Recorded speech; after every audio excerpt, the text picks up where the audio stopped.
Job interview series का एक और जनरल क्वेश्चन और सवाल है कि आपको किस तरीके का कंपनी या इंडस्ट्रीज में एनवायरनमेंट पसंद है। अब देखो, अगर इंटरव्यूअर ने आपसे ये सवाल किया है तो सबसे पहले इसके पीछे इसका लॉजिक समझते हैं कि क्यों ये सवाल हमसे किया जा रहा है इंटरव्यू में। देखो, इस सवाल के पीछे जो लॉजिक है, जो इंटरव्यूअर जानना चाहता है, वो ये जानना चाहता है कि कहीं ऐसा तो नहीं है कि अगर आपको ऐसा कोई कल्चर पसंद है जहाँ आपकी वैल्यूज और जो आपका बिलीफ या जो फेथ है वो कंपनी के वैल्यू, बिलीफ और फेथ से नहीं सिंक इन करता है, तो फिर उनको ऐसा कैंडिडेट नहीं चाहिए। कि कहीं ना कहीं आपको वो चीज़ चुभती रहेगी, आपको वो मज़ा नहीं आएगा,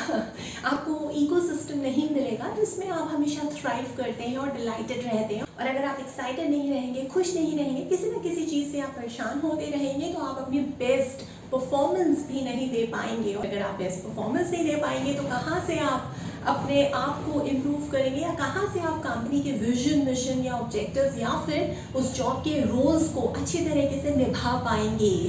इस सवाल से इंटरव्यूअर्स और डेप्थ में ये जानने की कोशिश करते हैं कि कहीं ऐसा तो नहीं है। देखो, कल्चर को हर तरीके का किसी न किसी को पसंद होता ही है, लेकिन अगर उनकी कंपनी का कल्चर बहुत ही कम्पेटिटिव है और आपको थोड़ा सा कोलैबोरेटिव ऑटोनॉमी चाहिए या फ्लैट हायरार्की चाहिए, ज़्यादा वर्टिकल हायरार्की वाली कंपनी आप नहीं ढूंढ रहे हैं, आपसे गड़बड़ी ये हो गई है कि कंपनी में इंटरव्यू देने से पहले आपने कभी भी कंपनी के बारे में पढ़ा ही नहीं, उसकी वेबसाइट खोल के ही नहीं देखी, उनकी मिशन, वैल्यूज या किस तरीके का कल्चर वहाँ प्रिवेल करता है, आपने कोशिश ही नहीं करी जानने की, आपका प्रिपरेशन जो है वो अधूरी है। और जब भी ऐसे किसी इंटरव्यू में आप बिना प्रिपरेशन के जाते हो ना, बहुत ज़्यादा नर्वस हो जाते हो। यही कारण है आपकी नर्वसनेस का। हमेशा याद रखना इस बात को कि जब भी आप प्रिपेयर्ड होते हो, जब भी आप तैयार होते हो, तैयार कैसे होते हो? प्रिपरेशन से। प्रिपरेशन कैसे होती है? इसकी प्रैक्टिस करके, उस चीज़ के बारे में रेडी होके उसको बार बार इम्प्लीमेंट करना है, सिमुलेशन बनाना है घर में ही, चाहे आपका कोई साथ दे या ना दे। जिस तरीके से मैंने आपको एक टिप दी थी कि आप इंग्लिश में किस तरीके से अपने आप को कॉन्वर्सेशन में सुधार सकते हैं, घर में अकेले बैठ के एक कमरे में आपको अपना ही इंटरव्यू देना है, इसी तरीके से आपको इंटरव्यू जब आप जा रहे हो उसकी प्रिपरेशन करने के लिए खुद अपने आप से सवाल करने, उनके जवाब भी खुद देने हैं और अपने आप को इसी तरीके से प्रिपेयर करना है जिस तरीके से मैंने थ्रू आउट ये जो वीडियो सीरीज चलाई है जॉब इंटरव्यू की, उसको देख देख के, बार बार बोल के, इस तरीके से प्रैक्टिस करोगे तो कभी भी कोई भी सवाल का जवाब नहीं भूल पाओगे और आपके पास हमेशा रेडीमेड आंसर्स रहेंगे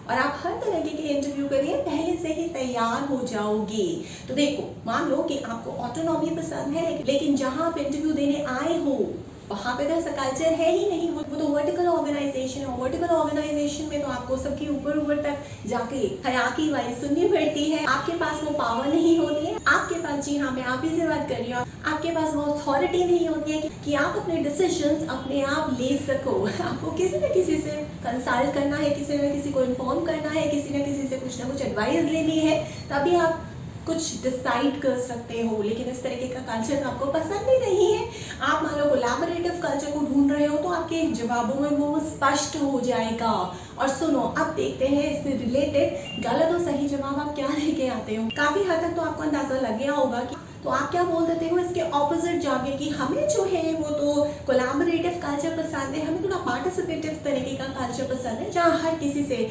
समझ बूझ के, मिल बैठ के कुछ डिसाइड किया जाए। तो भाई देखो, अब यहाँ पे क्या हुआ, आपने क्या गलती कर दी? आपने एक गलती कर दी कि एक तो पहले आप पढ़ के नहीं आए, प्रिपरेशन नहीं करके आए, आपने कंपनी की वेबसाइट खोल के नहीं देखी, इंटरव्यूअर उस इंटरव्यू में बैठ के थोड़ा बहुत जो आपको क्लू दे रहा था आपने उसको भी ध्यान से नहीं सुना। क्योंकि कभी कभार क्या होता है कि अगर मान लो आप कंपनी की वेबसाइट खोल के नहीं देखते हो, आप छानबीन ज़्यादा नहीं करते हो इंटरव्यू से पहले, आप ऐसे ही आ जाते हो इंटरव्यू में, तो कभी कभार क्या होता है कि इंटरव्यूअर आपको खुद ही बातचीत में ही कुछ ना कुछ क्लूज दे देता है कि हमारी कंपनी का तो ये कल्चर है, तो क्या आप इसमें अडैप्ट कर पाएंगे। लेकिन आप उन क्लूज को नहीं पकड़ते हो, आप समझ नहीं पाते हो कि अच्छा ये जानने की कोशिश कर रहा है इस क्लू को दे के कि क्या मुझे इस तरीके का कल्चर पसंद भी है या नहीं। इतना बड़ा हिंट आपके सामने पड़ा होता है इंटरव्यूअर की तरफ से, लेकिन आप उसको भी नहीं देख पाते हो क्योंकि आपने पहले से प्रिपरेशन ही नहीं करी होती है। क्लू तो उस क्लू को पिक करो, ध्यान से सुनो कि इंटरव्यूअर क्या क्या बोल रहा है इंटरव्यू में, और ऐसे जवाब मत दो जहां आप आराम से सिलेक्ट भी हो सकते हो, लेकिन आपने खुद ही वो दरवाजा बंद कर दिया है अपने सिलेक्शन का,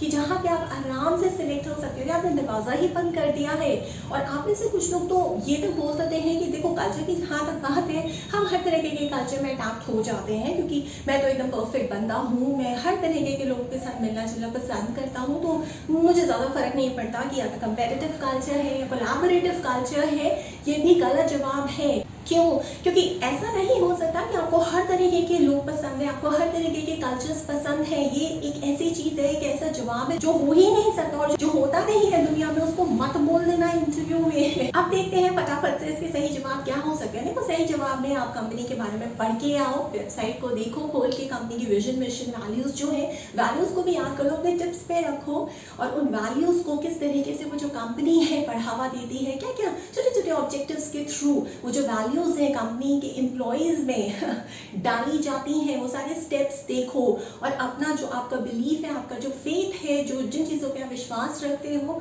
जैसा कल्चर, जैसा एनवायरनमेंट आपको पसंद है, और जिस एनवायरनमेंट में आपको काम करने में बहुत ज़्यादा मज़ा आता है, वहाँ से रिलेटेड कोई अपना इंटर्नशिप का, प्रोजेक्ट का, अगर आप स्कूल कॉलेज से आए हो, अभी भी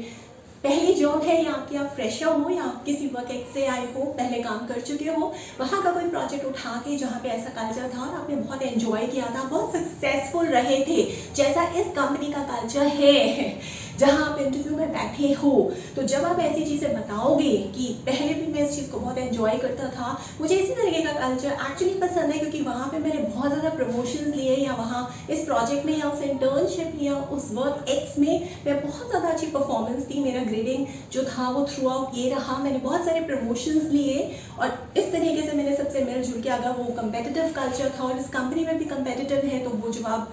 सिंक इन कर दो, अलाइन कर दो उस तरीके से। और अगर मान लो इस कंपनी का जो कल्चर है जहां आप इंटरव्यू देने आए हो वो कंपेटिटिव नहीं है, कोलैबोरेटिव है, सब मिलजुल के काम करते हैं, तो क्या करो कि अपनी इंटर्नशिप प्रोजेक्ट और अपने पिछले वर्क एक ऐसा प्रोजेक्ट उठा के एग्जाम्पल में अटैच कर दो जहाँ पे जो है वो कोलैबोरेटिव कल्चर था और आपने बहुत ज़्यादा अच्छा परफॉर्म किया, आपने उस एनवायरनमेंट में बहुत ज़्यादा एंजॉय किया, बहुत खुश रहते थे, दूसरों को भी खुश करते थे, आपका जो पोटेंशियल था, आपकी जो स्ट्रेंथ थी वो एक्चुअल में वहाँ पे निकल के आई, जिस वजह से जो प्रोजेक्ट या उस इंटर्नशिप के जो भी रोल्स और रिस्पॉन्सिबिलिटीज थी, असाइनमेंट की रोल्स और रिस्पॉन्सिबिलिटीज थी, आप बखूबी उसको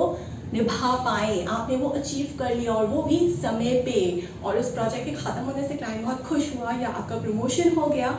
देखो, जितना ज़्यादा आप करीब होगे ना अपने जवाबों को इस तरीके से बता के, जो एक्चुअली कंपनी को और इंटरव्यूअर को चाहिए, आप में क्या चाहिए, वो तो आधा आधा क्या पूरा का पूरा ही आपको पता चल जाता है जब आप रोल्स एंड रिस्पॉन्सिबिलिटीज जेडी में पढ़ते हो, आपकी जॉब की वैल्यू क्या है, सिग्निफिकेंस क्या है, क्या क्या चैलेंजेस है, कैसा वर्क एनवायरनमेंट है, कंपनी की विजन मिशन ऑब्जेक्टिव्स क्या है। तो जेडी में आपको काफ़ी हद तक KRA KPI भी पता चल जाता है। नहीं पता लगता तो आप ढूंढ सकते हो कि अगर ये डेजिग्नेशन के लिए मैं जा रहा हूँ तो इस डेजिग्नेशन से रिलेटेड KRA KPI क्या क्या हो सकते हैं। जैसे ही आप सर्च करोगे आपको पता चल जाएगा गूगल में आराम से कि अच्छा इस डेजिग्नेशन से रिलेटेड ये KRA KPIs होते हैं, तो उस हिसाब से जो है वो मुझे अपनी स्ट्रेंथ बतानी है, और उसी हिसाब से मुझे, जैसे मैंने अपनी स्ट्रेंथ को लेके एग्जांपल्स या प्रोजेक्ट्स या असाइनमेंट्स अचीव किए हैं अपने पिछले वर्क एक्स में या इंटर्नशिप में या प्रोजेक्ट में, अगर मैं फ्रेशर हूँ तो मुझे उसी तरीके से वही एग्जांपल्स जो इस कंपनी के पूरे फ्रेम में फिट इन होते हैं,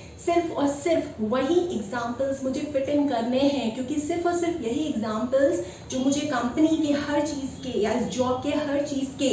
पास लेके जाते हैं, वही मुझे सिलेक्ट करा सकते हैं। तो आपको वो स्ट्रेंथ निकालनी है, आपको वो KRA KPIs निकालने हैं, आपको वो जॉब सिग्निफिकेंस, वैल्यू, चैलेंजेस और मिशन, विजन, ऑब्जेक्टिव्स सब कुछ वही निकालना है और बताना है पिछले एग्जाम्पल से, जो आपका वर्क एक्स का है या प्रोजेक्ट का है, इंटर्नशिप का है, जो इस कंपनी जहां आप इंटरव्यू देने के लिए आए हो उससे एकदम बखूबी मिलता जुलता हो।